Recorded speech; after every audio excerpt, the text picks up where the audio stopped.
ម្នាក់បំពេញតួនាទីហត់នឿយរៀងខ្លួនមួយឆ្នាំសុំសប្បាយតែមួយថ្ងៃហ្នឹងទេបងប្អូនណាចាហើយស្អែកឡើងយើងធ្វើការធម្មតាវិញហ្នឹងហើយអញ្ចឹងមួយថ្ងៃហ្នឹងគឺថាអត់មានក្មេងចាស់ប្រុសស្រីអីភេទទី3ទី4នេះគឺថាសប្បាយជុំគ្នាទាំងអស់អត់មានអ្នកណាប្រកាន់អ្នកណាទេថ្ងៃនេះគឺថាថ្ងៃនេះគឺជាថ្ងៃស្រង់ព្រះហើយនៅខាងវត្តអង្គតមិញគឺគេមានធ្វើកម្មវិធីសប្បាយមែនតើបងប្អូនឥឡូវខ្ញុំជិះតាមផ្លូវវីដេអូនេះតាំងពីថ្ងៃចូលឆ្នាំហើយតែទុំតបានកាត់ឲ្យបងប្អូនមើលចានៅថ្ងៃហ្នឹងគឺជាថ្ងៃស្រង់ព្រះបន្ទាប់ពីចូលឆ្នាំរួចប្រហែលជាកន្លះខែហើយបងប្អូនមើលតាមផ្លូវបានឃើញអត់អូនិយាយទៅគឺថាអ្នកស្រុកអ្នកភូមិអ្នកធ្វើដំណើរតាមផ្លូវគឺគាត់ចូលរួមលេងសប្បាយជាមួយយើងនិយាយទៅដូច Pop Street នៅសៀមរាបមិនចឹងអ្នកទាំងអស់គ្នាលេងតាមផ្លូវទៅរហូតហើយមានការលេងប៉ាម្សៅបាញ់ទឹកហើយចាក់បាសរាំហូបអីជុំគ្នាអញ្ចឹងបងប្អូន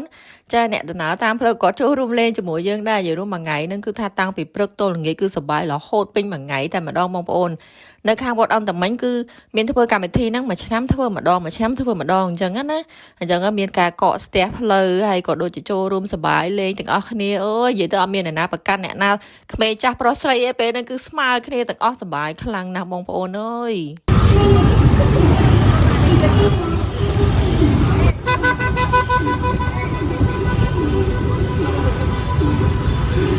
ចាដោយសារតែពួកយើងទាំងអស់គ្នាសុទ្ធតែមានការងារចាម្នាក់បំពេញតួនាទីហត់នឿយរៀងខ្លួនមួយឆ្នាំសុំសប្បាយតែមួយថ្ងៃហ្នឹងទេបងប្អូនណាចាហើយស្អែកឡើងយើងធ្វើការធម្មតាវិញហ្នឹងហើយអញ្ចឹងមួយថ្ងៃហ្នឹងគឺថាអត់មានក្មេងចាស់ប្រុសស្រីអីភេទទី3ទី4នេះគឺថាសប្បាយជុំគ្នាទាំងអស់អត់មានអ្នកណាប្រកាន់អ្នកណាទេថ្ងៃនេះគឺថានិយាយទៅខ្ញុំចូលរួមអត់ដែរខានទេឆ្នាំណាក៏ខ្ញុំត្រូវចូលរួមដែរចា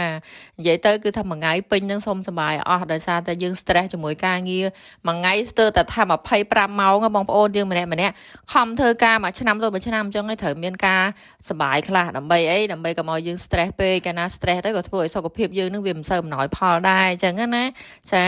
ហើយបងប្អូនយើងគឺថាចូលរួមទាំងអស់គ្នាអ្នកដើរតាមផ្លូវអីហ្នឹងគឺថាគាត់អត់ប្រកាន់ទេក្មេងចាស់ប្រុសស្រីក៏លេងជុំគ្នាទាំងអស់អញ្ចឹងណាបងប្អូនចាមិនដឹងថានៅតាមវត្តផ្សេងគាត់មានលេងធំអញ្ចឹងអត់ទេតែបើថានៅខាងវត្តអង្គតាមិញគឺថាអ្នករស់នៅម្ដុំហ្នឹងក៏ដូចជាអ្នកឆ្លងកាត់អីគឺថាដឹងមករាល់ឆ្នាំចាចូលឆ្នាំហើយកន្លះខែគឺគេធ្វើស្រង់ព្រះនឹងមួយថ្ងៃពេញហ្នឹងគឺថាមាន concert មានកម្មវិធីចាប់រង្វាន់មានកម្មវិធីលេងក្មេងអីនៅក្នុងវត្តហ្នឹងអូយច្រើនណាស់បងប្អូនចា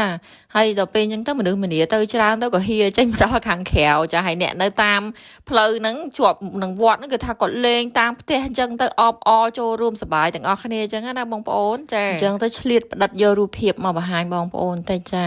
ហើយវីដេអូមានតែប៉ុណ្្នឹងទេអរគុណបងប្អូន